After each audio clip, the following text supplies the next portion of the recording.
saan napupunta ang 100 pesos mo? Kain mo rin kaya ito.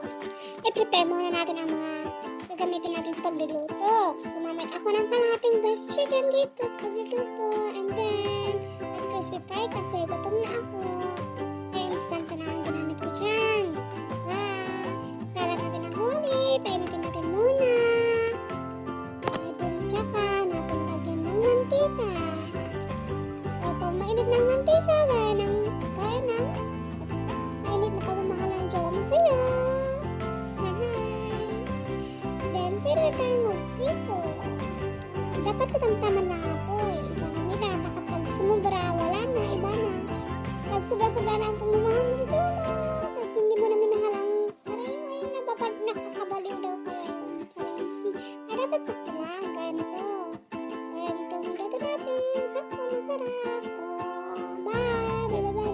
Thank you for watching.